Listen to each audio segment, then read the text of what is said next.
Mars Volta is a rock band formed in 2001. I'm not gonna name every member because they changed lineups like a lot. So I'll only name the most notable members. And those members are Omar Rodriguez Lopez on guitars, Cedric Bixler Zavala on vocals, Isaiah Owens on keyboards, and John Fyodor on the drums. They have 6 albums in total, and I'm going to review them all. Starting with their first album, Deloused and the Comatorium. Now, a good friend of mine tried to get into this album, and he just couldn't. And I agree with that notion somewhat, because I wasn't really into it at first. I thought it was good, but very draining to listen to in one sitting because the tracks just kind of mesh together. So it's my preferred way just to listen to it in like bits and pieces. It's one of the few albums that I really like why I do that. And what I really like about this album is the slow portions. Like the slow portions and like the slow songs are like the best parts about this album. Like the slow bassy grooves are just great. And eventually I came to warm up to this album and really enjoy it. After that was their 2005 album, Francis the Mute, which is my favorite of theirs, which is funny because it's another album from a band where the second one is my favorite. And I pretty much love everything off this album except for the title track. The title track is just not that great. I think that intro is really unnecessary. And other than that, it's just a very okay song compared to everything else, which I liked a lot better. I think everything is great. All the songs are great. I don't think I could really name any grievances with it. Except, the intros for the songs are my only problem. I like the intros very much. And, yeah.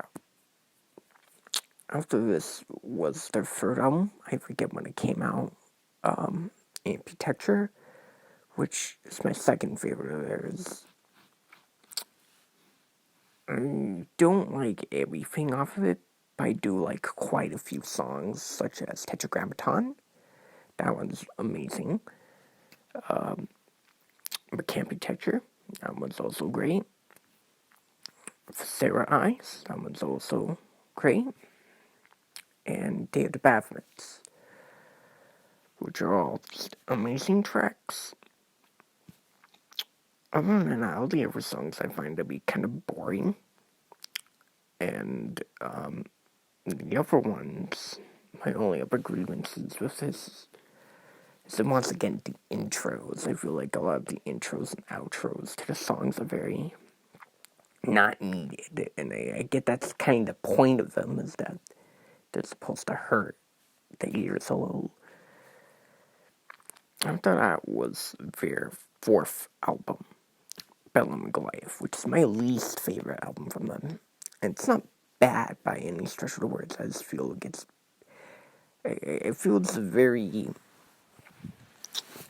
how do I put this? A very draining album to listen to. Very, very repetitive. Like at first, when you listen to it, you're like, heck yeah, that's great.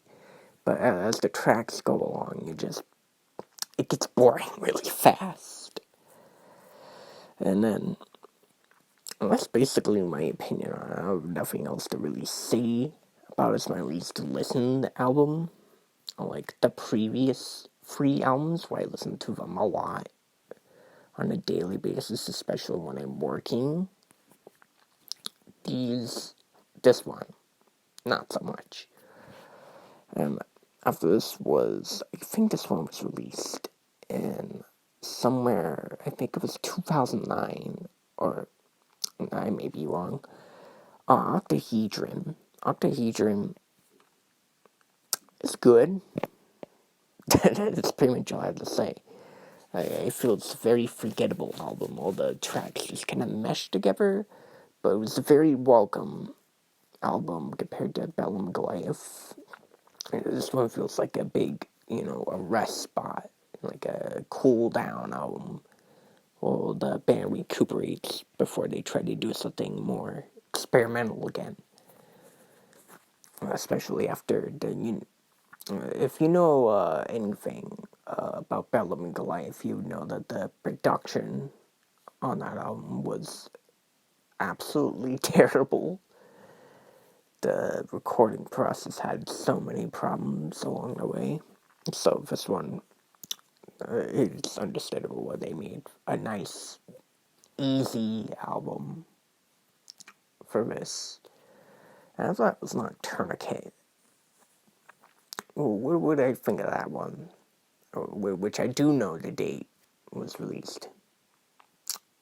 It was 2014. This was their last album, and the only album not to have Isaiah Owens on it, I believe.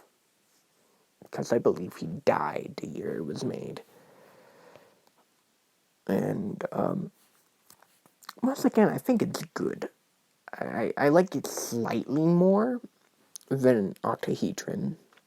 It has a better soundscape. It goes a bit slightly more out there. But I just think it's a okay album, all things considered. And finally is my personal ranking of these albums. So where do I rank them? So if you're paying attention earlier, on the bottom is Bellum and Goliath at number 6.